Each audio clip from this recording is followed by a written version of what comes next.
The emergence of the Metaverse, a remarkable technological innovation promising boundless potential, has ignited excitement in the world of technology and digital innovation. But while many celebrate its immersive experiences and transformative capabilities, if we dare to look beyond the excitement and apparent advantages, a stark and alarming reality becomes apparent. The Metaverse might be the worst thing ever made. Stay tuned to Talk of the Week as we explore the critical perspectives and concerns surrounding the Metaverse. But before we dive into today's video, take a moment to click that like button and subscribe to our channel. Be sure to also hit that notification bell so that you won't miss out on any of our upcoming videos. Often hailed as a future utopia, a place we'll all inevitably encounter. But what exactly is the Metaverse? Although the term is increasingly common, it remains a mystery to many. Mark Zuckerberg, a vocal advocate, even rebranded his company as Meta, reflecting his high hopes for this tech utopia. The Metaverse is a vast cyberspace where technology immerses us, fostering unprecedented connectivity. Yet the question arises, how can we be more connected than we already are? For instance, in the Metaverse, you operate through an avatar, interacting with others in a realistic digital setting. Picture it like avatars gathering for an online meeting, engaging in a lifelike environment. The aim is to create an authentic virtual reality. This concept may remind you of tech dystopia scenarios where people immerse themselves in these alternate worlds. They often earn points for their actions, driven by gamification, much like receiving badges for using specific tech tools. These rewards encourage returning to the application or platform, as well as showcase your achievements. Within the Metaverse, the quest for points and virtual items never ends. These items can be traded, sold, or shared across various platforms. Imagine working from home with a team you rarely see in person. Your meetings involve virtual characters gathering, and for your accomplishments, your digital self receives virtual rewards, which can translate into real-world value.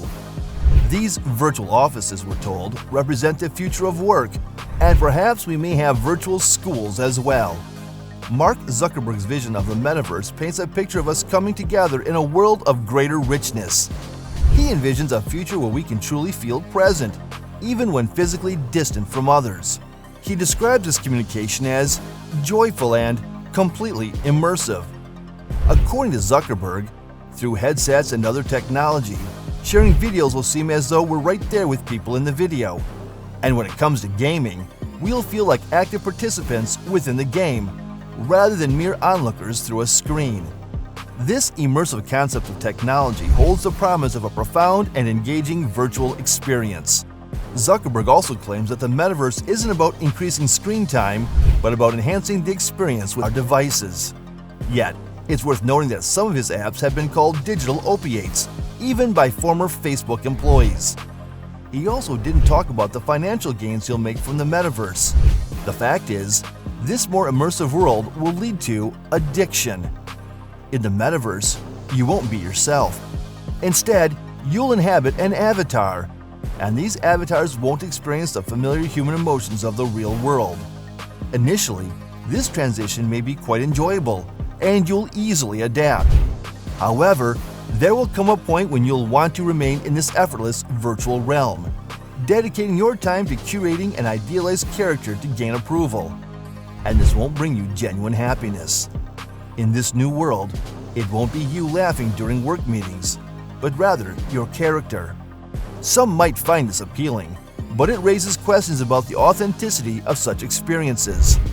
The Metaverse may seem like an extension of the internet, promising convenience for shopping and increased productivity at work. You can virtually attend concerts, immersing yourself through avatars. While it sounds enticing, have you really considered the downside? Spending excessive time in a headset may harm your well-being. Your online life could overshadow reality. It might trap you like an addict, more powerful than a drug and more captivating than TV.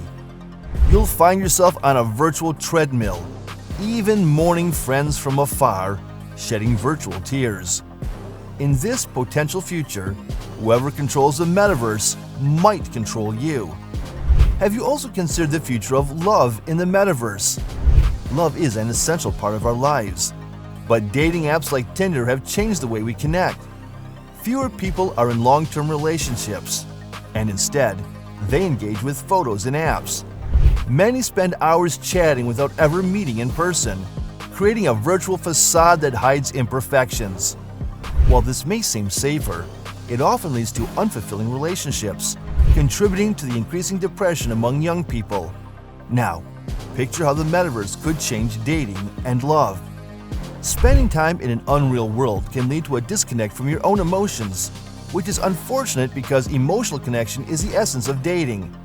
Love in the metaverse raises concerning questions about the future of human connections. In the metaverse, dating takes on a different dimension. You're rewarded for dating and earn points for buying gifts for your date, turning you into a reviewed product striving to accumulate more points. Your point score becomes your allure, potentially attracting more connections while others with fewer points wait on the sidelines. It's a stark contrast to the complexity of real-life dating. The metaverse can turn you into a virtual slave, constantly pursuing points to impress someone and maybe, one day, exchange a virtual hug. Even in the virtual office, achieving milestones with ones and zeros might earn you compliments. However, there's a catch. Every transaction involves virtual currency, and the metaverse owners take a cut from each one. So it's not surprising that they present the metaverse as enticing as possible. Furthermore, everything you do in this virtual realm is closely monitored. Speaking your mind or offending someone could lead to being locked out of places you'd want to access. The metaverse comes with its own set of rules that everyone must follow, potentially turning its inhabitants into uniform, predictable entities without the nuances of real personalities. Unfortunately, not everyone will be able to afford access to the metaverse, leaving some virtually homeless and potentially unemployable as employers may demand your metaverse credentials. This could exploit the vulnerable and the lonely, leading to concerns about the monopolization of our weaknesses by powerful figures like Zuckerberg. Isolation, as we learned during the COVID-19 lockdowns, can have a detrimental impact on mental health. True well-being is rooted in genuine relationships, and the virtual world can't replace reality. Venturing into the metaverse could be overwhelming, drowning us in a sea of data if we're not cautious. Even our environment is not left out, as the energy demands of running extensive virtual worlds, particularly those with realistic graphics and physics, could have a significant environmental impact. The increased electricity consumption required to support the metaverse's infrastructure may contribute to carbon emissions and exacerbate climate change concerns. The metaverse is undoubtedly enticing, but it prompts us to grapple with questions of privacy, authenticity, addiction, and environmental risks. As we move forward into the age of the metaverse, it's essential to strike a balance between the allure of this virtual realm and the potential pitfalls it presents. Vigilance, ethical considerations, and robust regulation will be key to realizing the metaverse's potential while mitigating its disadvantages. Do you agree that the metaverse might do more damage to our society than good? Let us know your thoughts in the comments section below. Don't forget to give this video a like and subscribe to our channel if you have yet to do so. Be sure to also hit that notification bell if you don't want to miss out on our upcoming videos. We'll see you in our next video.